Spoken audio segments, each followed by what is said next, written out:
Pues una noche más estar con vosotros, aunque hoy cambiamos por lo menos para algunos de escenario. Y la verdad es que me recuerda la pandemia, cuando pasábamos horas y horas y horas y horas delante del Zoom.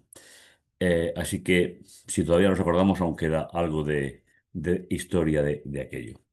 Continuamos nuestro estudio y vamos a compartir esta noche posiblemente uno de los temas más importantes del libro del Apocalipsis. Las discusiones sobre el número 144.000 prácticamente están ligadas a nuestra historia, pero vamos a intentar aportar algo de ello en el programa de esta noche. El título, ahí lo tenéis en pantalla, los sellos y los 144.000. Fijaos, si miramos el conjunto del libro a través de la estructura, esta noche acabamos la parte C, Trono de Dios, el libro sellado, los 6 primeros sellos, y vamos a entrar al centro del libro. Es decir, el libro se escribe según la forma de estructurar, que es la que me parece a mí que es la más posible, a los 144.000 sellados. Y ya a partir de mañana, si veis el punto C', empezamos el gran conflicto. Y me gustaría que mirarais la comparación de C con C'. La C es todo lo que Dios hace por nosotros y el C' es todo lo que hace el enemigo contra nosotros. Pero en el centro se va a responder a una de las preguntas más importantes que se plantean en este libro. Los 7 sellos del Cordero y Apocalipsis 6. Para hacer una aproximación rápida, tenemos en la parte izquierda las 7 iglesias y en la parte derecha tenemos los 7 sellos. Y corresponden prácticamente de forma paralela, como Daniel tiene el capítulo 2, capítulo 7, el capítulo 8, pues Apocalipsis hace exactamente lo mismo. Es decir, el capítulo 2-3 habla de las iglesias, 6 al 8-1 habla de los sellos y finalmente iremos desarrollando en ambos casos hasta el final, hasta la piedra, uno de los tópicos que estamos manejando durante esta semana. Los primeros 4 sellos constituyen una unidad literaria y temática, sobre todo por un motivo, porque en ellos encontramos la palabra caballo y su jinete, cosa que no aparecerá en el quinto, ni en el sexto, ni en el séptimo, que representan el avance progresivo de las persecuciones y el acoso a muerte en muchos casos del pueblo fiel de seguidor del ungido. Estos sellos ilustran el desarrollo histórico y la condición espiritual de los seguidores de Jesús a lo largo del tiempo. Recordáis que decíamos anoche que el libro de Apocalipsis se centra en las piernas de la estatua de Daniel 2 y luego entraremos en los pies y luego entraremos en la piedra. Con lo cual se ilustra el desarrollo histórico y la condición espiritual de los que seguimos a Jesús. Creo que es un tema importante. Cabe recordar que el profeta Daniel, en el contexto del templo destruido, empleó motivos simbólicos semejantes para representar esa experiencia de los hijos de Dios en la tierra.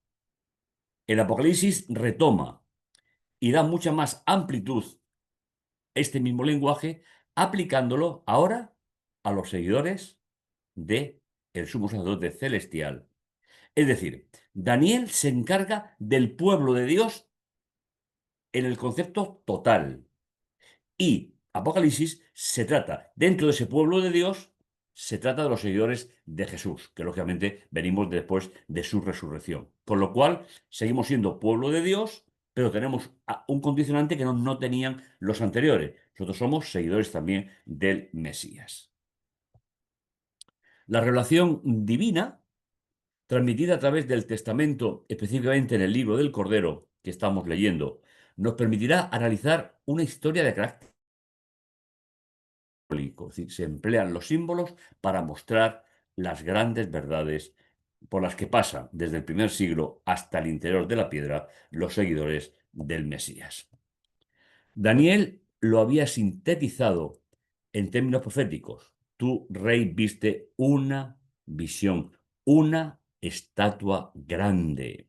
Recordáis que decíamos que era la columna vertebral de toda la profecía, con cabeza de oro y pies de hierro mezclados con arcilla cocida, así como en las cuatro bestias que imponían terror sobre los creyentes. Pero, volviendo un poco al tópico, en Daniel se trata el pueblo de Dios en su conjunto, el Apocalipsis se va a limitar a una parte de ese pueblo de Dios que atraviesa la historia después de Jesús.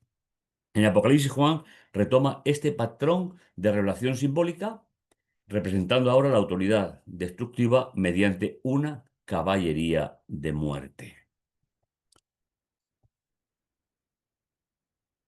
El cordero, como degollado, abre el pergamino divino.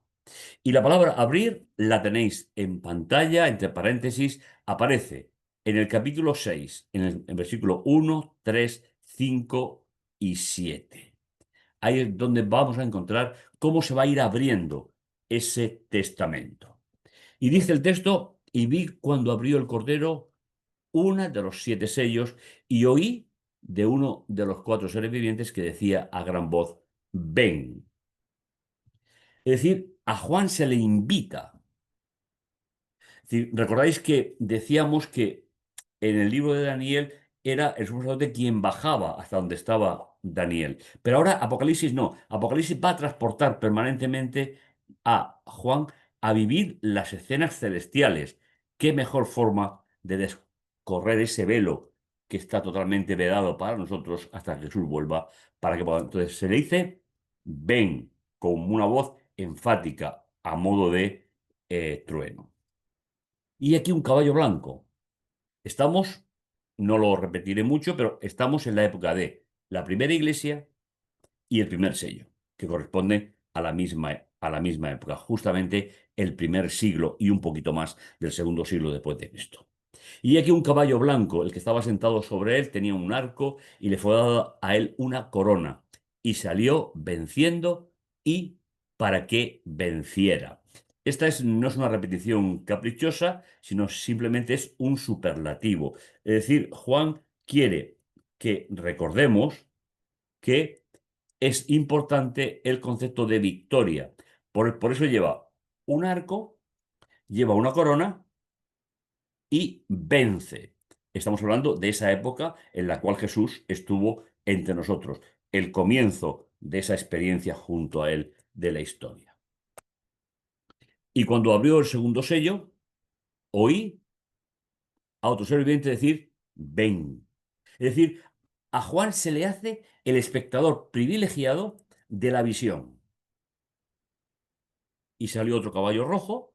¿Veis? Ya es decir, van a ir cambiando los colores en función a la época en la que vive. Es decir, en el periodo, el segundo periodo, en la segunda iglesia, el segundo sello, empiezan las persecuciones contra los seguidores de Jesús a manos del imperio y también a veces de la antigua religión judía.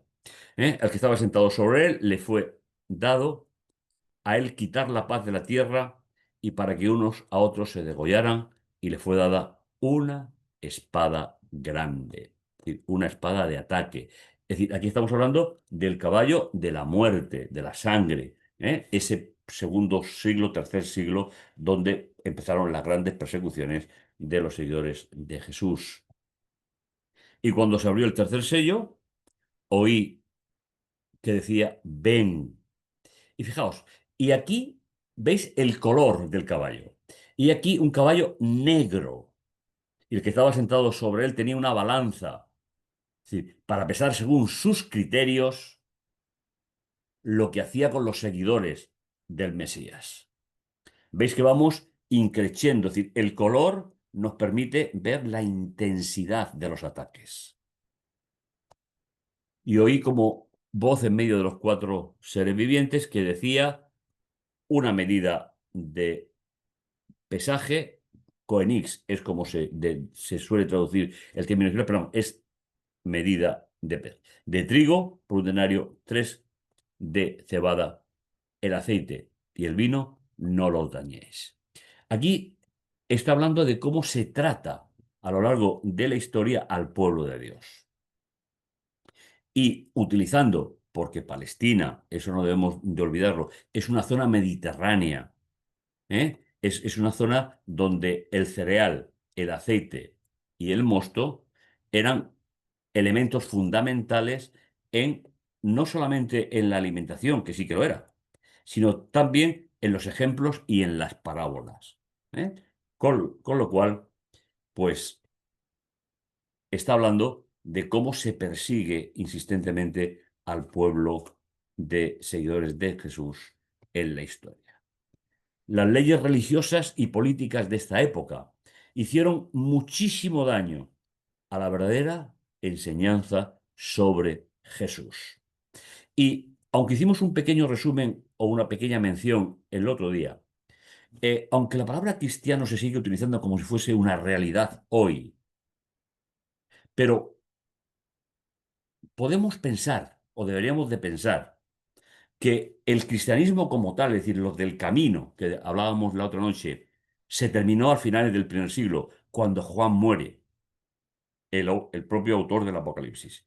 A partir de ahí comienza la cristiandad. ¿Y qué es la cristiandad? La cristiandad es, como hemos medio comentado, es la politización y las leyes religiosas que van en contra de la ley de Dios. Y así se va forjando una nueva religión basada en términos que identificarían la obra de Jesús, pero que están basados no en la Biblia, sino en una tradición que comienza a forjar ¿eh? leyes religiosas, leyes políticas que van sustituyendo poco a poco el sentido primero. Y hay en todos ellos, hay una serie de creyentes, miles, cientos de creyentes, que viven con preocupación el desarrollo. Como decíamos el primer día, todo lector del libro de Daniel y Apocalipsis tiene que pensar qué parte de esa historia, de esa profecía, le corresponde a él. Pues aquí tenemos el ejemplo. Conforme fueron desarrollándose los sellos, fueron viviendo esa experiencia como presente, como historia real para ellos. Y cuando abrió el sello cuarto, oí una voz que dijo, ven. Es decir, sigue la escena, sigue, ve cómo van pasando los caballos con el jinete. Y aquí que un caballo verdoso literalmente pone excremento. Lo que pasa es que parece ser que los traductores de la Biblia quisieron ser muy poco expresivos y entonces verdoso. Y el que estaba sentado sobre él, nombre para él, peste. Y el cementerio seguía con él, y le fue dada autoridad sobre la cuarta parte de la tierra, para matar con espada y con hambre y con muerte por medio de las fieras de la tierra. Estamos en ese gran periodo difícil, donde se produce la gran metamorfosis de la religión. Ahora si quedaba algo de la fe original de seguidores de Jesús, en este periodo no queda absolutamente nada. Y hay aspectos fundamentales que todavía iremos viendo, pero que tienen que ver con el sentido de religión. Jesús convivió, y también lo hemos comentado ya, convivió entre dos grandes instituciones, el templo y la sinagoga o eclesía, como queráis llamarle. Sinagoga es un término arameo, eclesía es un término griego, pero que significa la misma, reunión convocada. Ese es el tema. Entonces, a partir de ahí, ¿qué pasa? ¿Por qué en este momento, como en la iglesia que le corresponde, se le llama peste, que la muerte le sigue y que le dio autoridad sobre gran parte de la tierra, aunque decir cuarta parte no significa toda, ¿eh? Con espada, con hambre, con muerte y por medio de fieras? Y es ahí donde se produce la metamorfosis. Se baja del cielo a la tierra el concepto de templo, se elimina la eclesía y se instaura el templo en la tierra. donde se instaura un sacerdocio humano no reconocido por Dios y donde el creyente, y esto es una de las cosas más dramáticas de este periodo, es introducido en el interior del templo, cuando el creyente no llegaba nada más que hasta el altar del sacrificio. El resto era el sacerdote o el sumo sacerdote. Recordad que estamos todavía en la parte del sacerdocio, de Jesús. Con lo cual, a partir de aquí, se pierden tantos conceptos de la verdadera religión del resucitado que prácticamente se pierden casi todos los conceptos. ¿eh? Por eso el caballo tiene color a excremento. Es bastante, bastante gráfico. Tras las guerras y el hambre llegaron las epidemias. Se empobreció no solo a la sociedad, que también se hizo, sino que se empobreció a los seguidores de Jesús. Eran marginados, eran acusados, eran perseguidos y en muchos casos eran llevados hasta la muerte. ¿eh?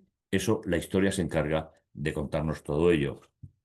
Este sello recoge los males anteriores, añadiendo las fieras dañinas y carroñeras que no habían aparecido todavía, es decir, dándole muchísima más importancia al concepto de destrucción de los seguidores de Jesús. Frente a las razones de los violentos, es decir, espada, balanza, muerte, cementerio, se eleva el clamor del pueblo del Mesías. Acaban los caballos, es decir, 4 sellos, pero ahora entramos a 3 más, sobre todo 2, que ya no aparecen los caballos, ya no hay tanto concepto de destrucción, sino que aparecen otras prioridades. Dice, y cuando abrió el quinto sello, fijaos, vi debajo del altar del sacrificio las vidas de los degollados por causa de la palabra de Dios y por causa del testimonio que ellos tenían o sentían, se puede traducir de la misma forma. El término palabra de Dios se suele traducir siempre por la Biblia, pero ese no es el concepto, porque el término que emplea es el que se da al resucitado. Es decir, el logos es el verbo, la palabra y la acción, pero no se refiere a un escrito, sino se refiere a la segunda persona de la deidad resucitada. Con lo cual, ¿por qué fueron degollados?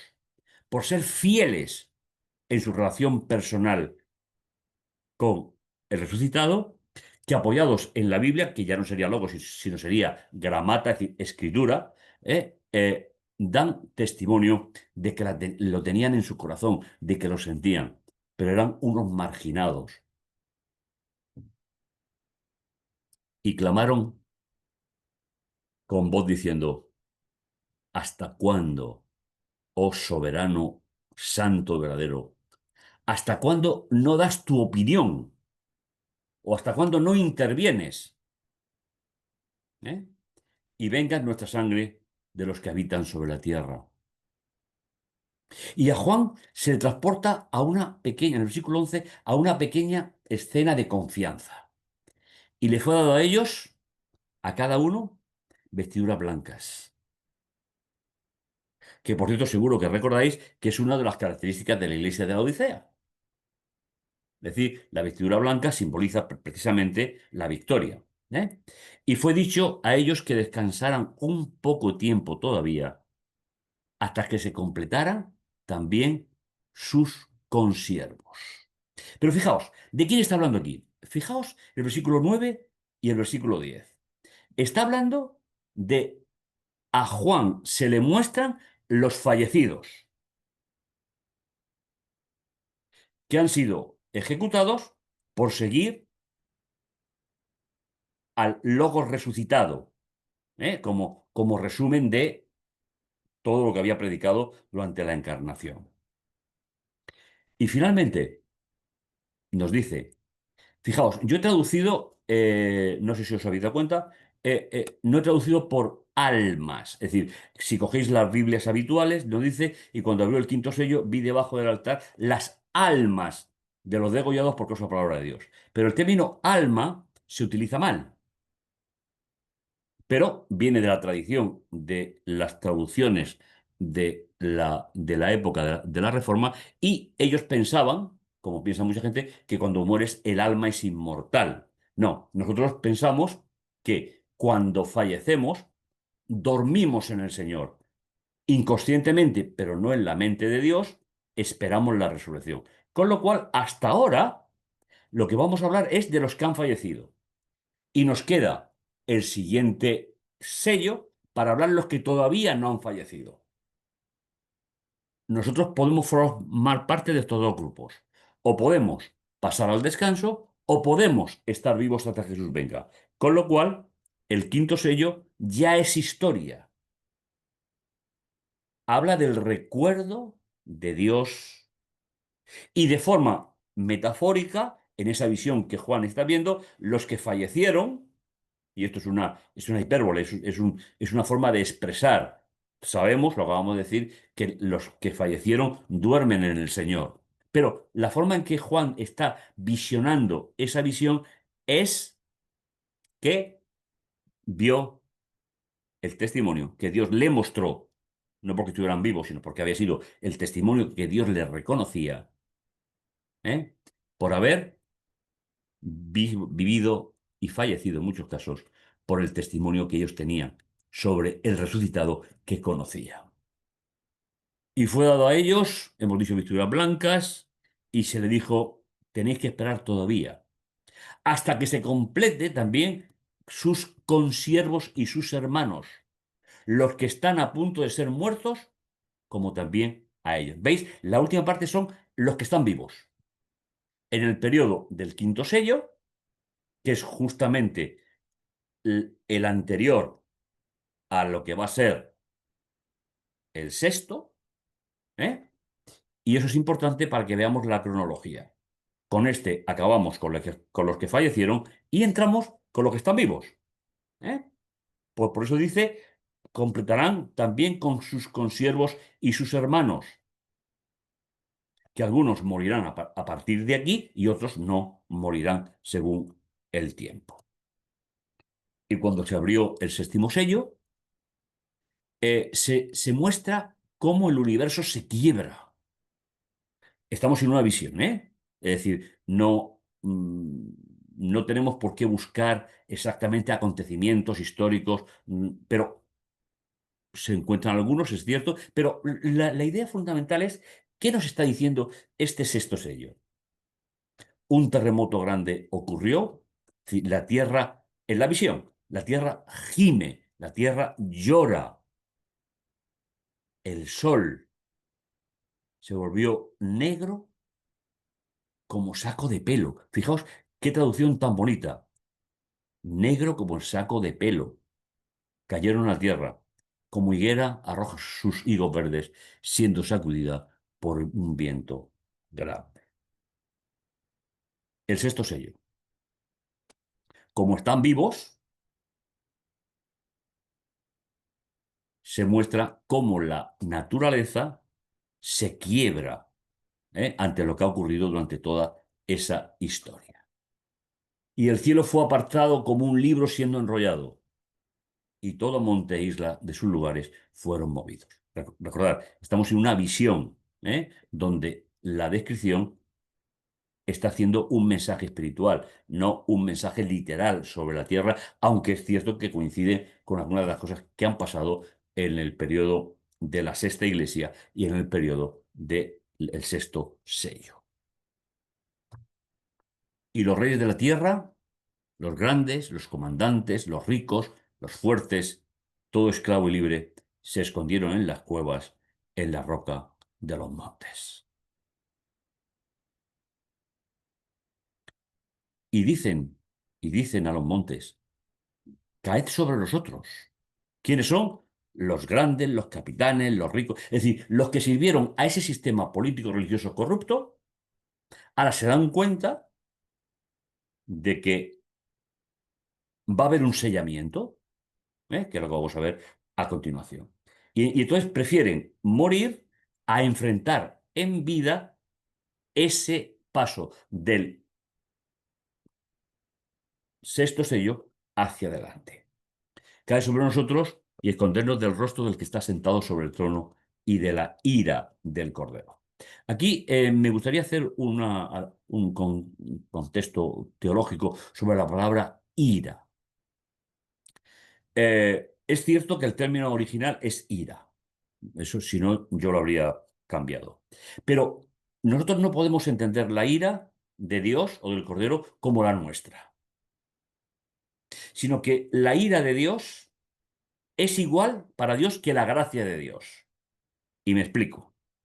La ira del Cordero es la aceptación sin intervención de lo que hacen los impíos. Y la gracia de Dios es la aceptación de la intervención del Cordero en la vida de el creyente. Por lo tanto, al decir la ira del Cordero, no es que por lo menos yo no me lo imagino así, que se enfade o se ponga tenso, no, no, simplemente es el momento de que todos esos capitanes, comandantes, los fuertes, los que se vendieron a ese poder corrupto religioso, el Señor acepte el destino de ellos. Porque Dios es tan misericordioso que incluso acepta que alguien no quiera ser salvo, aunque pueda intentar por todos los medios que eso no sea así. Porque vino el día, el grande de la ira de él, y hay una pregunta. Esta pregunta es importantísima, porque nos abre la segunda parte del tema de hoy. ¿Y quién podrá estar de pie?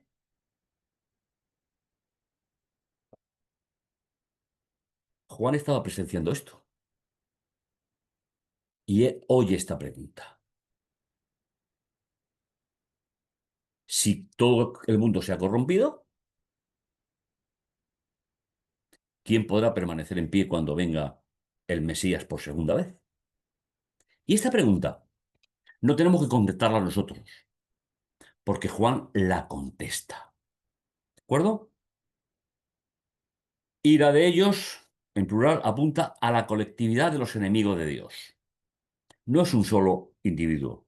Es una forma de mostrarnos que la amenaza y la violencia que se desatan no es aislada, sino generalizada y organizada contra el pueblo respetuoso de Dios. Y la respuesta a esta pregunta es justamente la parte central del libro de Apocalipsis. Seguro que os acordáis el esquema que hemos puesto. Terminamos la parte C y entramos en la parte D, el centro del libro. La respuesta a la pregunta la encontramos en el capítulo 7 del 1 al 8. ¿Y cuál es la pregunta? ¿Quién podrá estar en pie cuando termine el sexto sello y entremos directamente en el séptimo? Y esa pregunta está en los 144.000, la respuesta. ¿Eh? Vamos a intentar entrar un poquito en ese tema. Y dice, después de esto vi 4 ángeles de pie sobre las 4 esquinas de la tierra, reteniendo los 4 vientos de ella, para que no soplase el viento sobre la tierra, ni sobre el mar, ni sobre los árboles. ¿Vale? Y fijaos que aquí se introduce un elemento que no suele ser muy común y es el árbol. El tema de la tierra y el mar justamente es muy, muy recurrente en Daniel y Apocalipsis. Pero por un momento, la destrucción de los impíos en la visión se detiene, porque hay algo que hacer para responder a quién estará en pie cuando aparezca el Mesías, que ya será el séptimo sello o el final de la iglesia de la Odisea, como vimos el otro día. Y en este descanso en la visión, donde todavía hay vivos impíos y vivos seguidores del Mesías, la atención de Juan se va a centrar en los que han quedado en pie.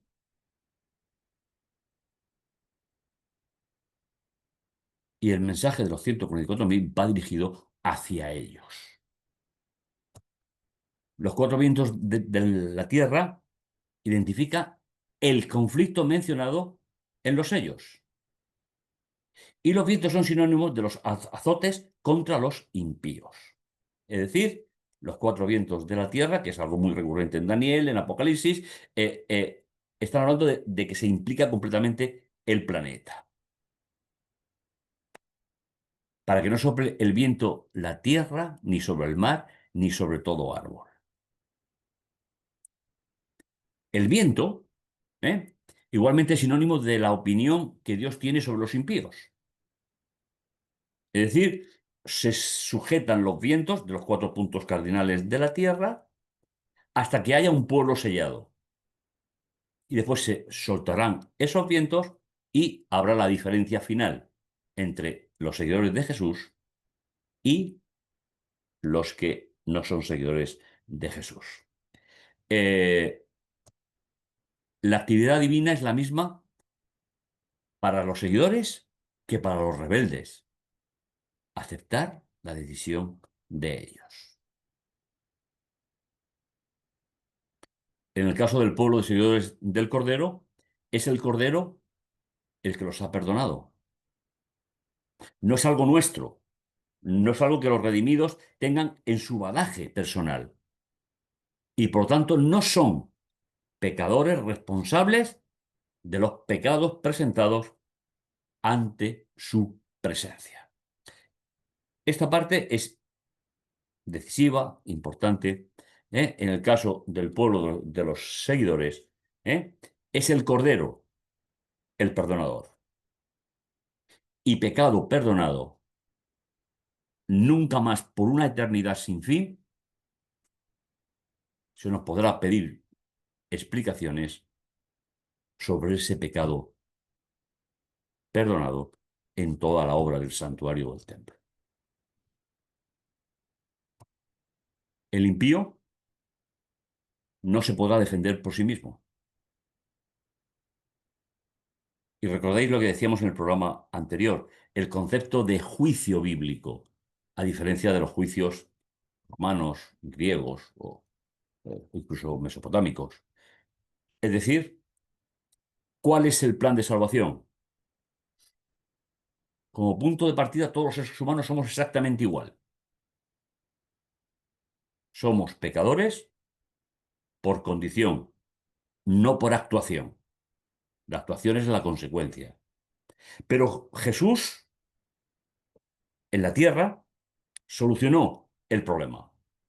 Hará falta que yo me adhiera a él, que yo quiera estar en ese proyecto de Dios. Y fijaos, y vi a otro ángel que subía desde el nacimiento del sol, el este, teniendo el sello del Dios viviente, y clamó con gran voz a los cuatro ángeles, a quienes fue dado a ellos hacer daño a la tierra y al mar, diciendo: no hagáis daño a la tierra ni al mar, ni a los árboles, hasta que sellemos a los siervos de nuestro Dios en sus frentes.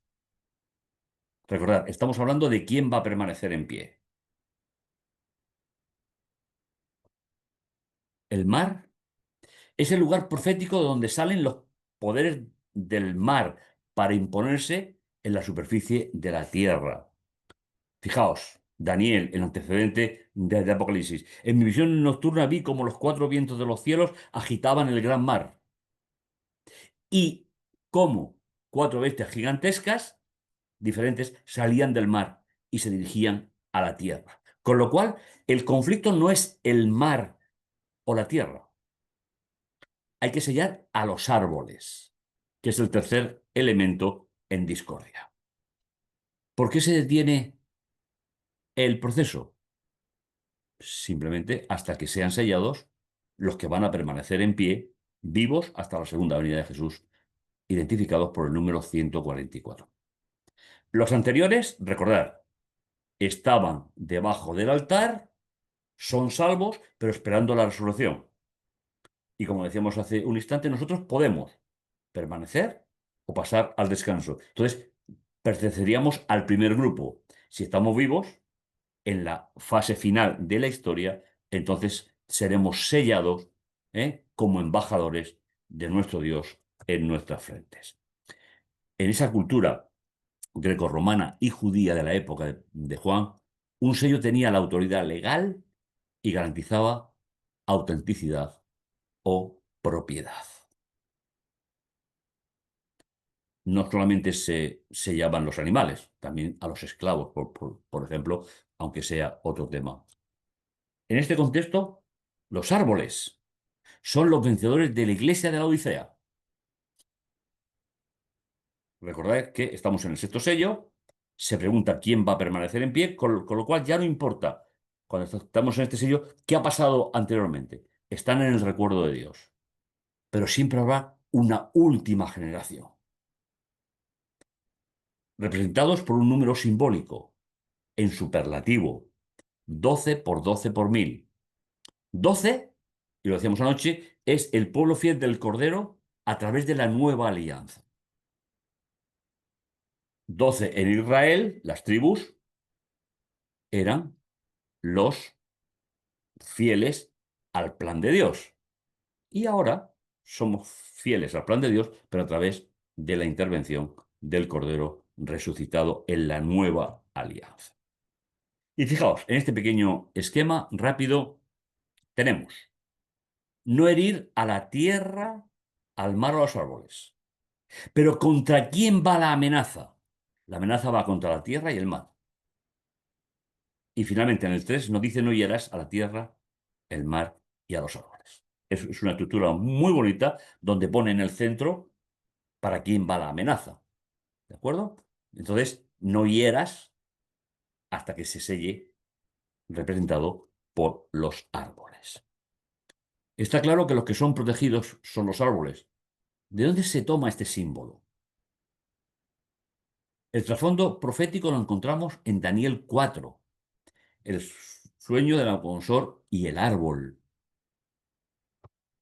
Dice, el árbol que has visto, que crecía y se hizo fuerte y cuya copa llegaba a los cielos y se extendía a todos los confines de la tierra, cuyo follaje era hermoso y su fruto abundante, en que había alimento para todos, debajo del cual moraban las bestias del campo, en cuyas ramas anidaban las aves del cielo.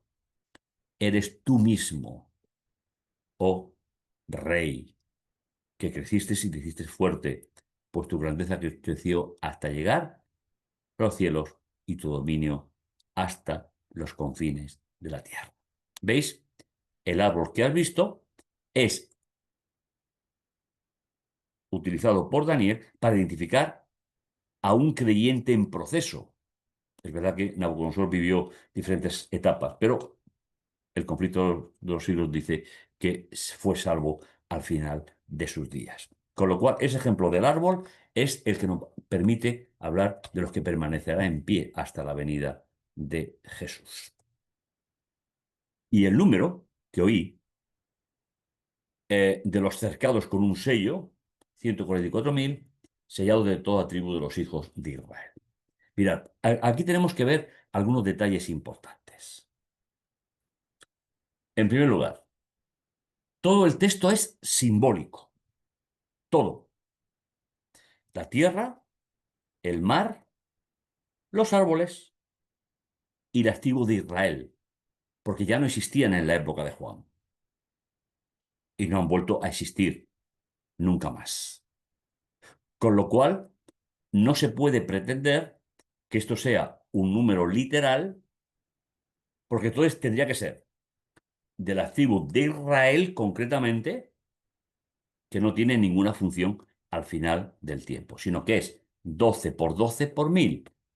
Un poquito esa. Por lo tanto, el número es una entidad espiritual, no es física ni étnica, y que son los que responden a la pregunta de quién permanecerá en pie. Fijaos, aquí tenemos a los hijos de Jacob. Seguro que muchos de vosotros lo sabéis de memoria. Yo me lo aprendí de memoria, era casi preceptivo cuando yo era niño. Pero hay algo que me gustaría comentaros y que me gustaría que vierais. ¿Cómo se tratan los nombres de los hijos de Jacob en ese cuadro imaginario? Fijaos, si miráis Apocalipsis 7, ¿eh? y Génesis 49, que es el testamento de Jacob, el primer testamento que hace el patriarca para establecer las bases del pueblo de la primera alianza, hay algunos nombres, hay un nombre que no aparece, con lo cual tampoco podría ser literal, y es el nombre de Dan. Si miráis los nombres de Apocalipsis, la columna primera, Dan no está. Y la historia de la interpretación nos dice que Dan fue un pueblo que se volvió idolátrico desde el principio y que abandonó la alianza y que abandonó el diseño que Dios había hecho para el pueblo. Y esa es la idea que nos da los 144.000. ¿Quién va a permanecer en pie? Todo aquel que aunque se equivoque, ¿eh? Podéis ver todos los errores de cada uno de los hijos, solamente no se puede perdonar a aquel que no quiere ser perdonado. Y por eso no aparecerá la tribu de Dan en Apocalipsis capítulo 7. Reordenando el significado. Judá aparece primero, cuando era Rubén, pero ya dijimos en el capítulo 5, ¿quién podría abrir los sellos? El descendiente de David, el descendiente de Judá. ¿De acuerdo? Y Gad y Aser se ponen delante y Simeón y David se pone detrás. Es decir, en un momento en que las tribus no funcionan, ya no están, se da un mensaje espiritual a través de la historia de los grandes patriarcas. Con lo cual también entramos en un contexto puramente simbólico. Omisión de Dan porque refuerza su asociación negativa con la idolatría, la prostitución religiosa. Y eso es lo que no se va a permitir para un creyente. Nos podemos equivocar, podemos cometer errores, inclusive errores diseñados, pero todo tiene perdón en los brazos del resucitado. El que se rebela contra Dios no permanecerá en pie. Génesis 49:17 dice, sea Adán serpiente junto al camino. Esto lo dice el Padre sobre el Hijo. Sea Adán serpiente en el camino, víbora junto al sendero, que muerde los talones del caballo y su jinete cae hacia atrás. Así definió el gran patriarca cuál sería la historia de la tribu de Dan. Y se confirmó. Muchos siglos después, Dan fue siempre la rebelión contra Dios en Canaán, aquella Canaán que se conquistó en la época de Josué. Por lo tanto, se alteran. Primero se pone a Judá, es el importante en todo el libro del Apocalipsis. Gad y Aser se ponen delante, Simeón y Leví detrás, pero no aparecerá el nombre de Dan. José, que no tenía lugar en las tribus porque finalmente estaba en Egipto, como sabéis, está representado por sus dos hijos, Manasés y Efraín, que por cierto tampoco pertenecían a las tribus de los patriarcas. Otro punto para apoyar el simbolismo de la escena. Mantiene la continuidad de la tribu de José sin mencionarlo directamente, no aparece directamente José. Y finalmente, el número 12, simbólico, preservado, omite sobre Dan, se incluye a Efraín y Manasés para conservar la plenitud de las tribus que formaban la estructura del pueblo de Israel. Aunque hemos hecho un recorrido rápido, es muy coherente con el libro. Hemos terminado el sexto sello, con una pregunta. Después de haber visto la vida de los que fallecieron en el recuerdo de Dios, bajo la base del altar del sacrificio, hay un grupo que permanece de pie, que está representado por el árbol, no por el conflicto de las fieras que salen del mar y desarrollan su poder en la tierra. Eso el capítulo 17 y 18 de Apocalipsis lo deja bastante claro. ¿Quién podrá permanecer en pie? Aquellos que no se enfrentan idolátricamente a Dios. La idolatría es lo más antidivino en la historia de la humanidad. Pasemos al descanso. Por tanto, nuestra vida estará representada bajo el altar o estemos vivos y formemos parte de ese grupo especial de 12 por 12 a través de la alianza, donde no estarán los que están simbolizados por Dan. Estaremos todos aquellos que aceptando la obra del resucitado en nuestra vida, nuestros pecados serán tratados por Él y jamás seremos responsables de ellos. Ojalá que esta sea una experiencia para cada uno de nosotros y podamos disfrutar de este regalo. Cómo se describe la aproximación al final del conflicto para entrar directamente en la piedra. Que el Señor os bendiga.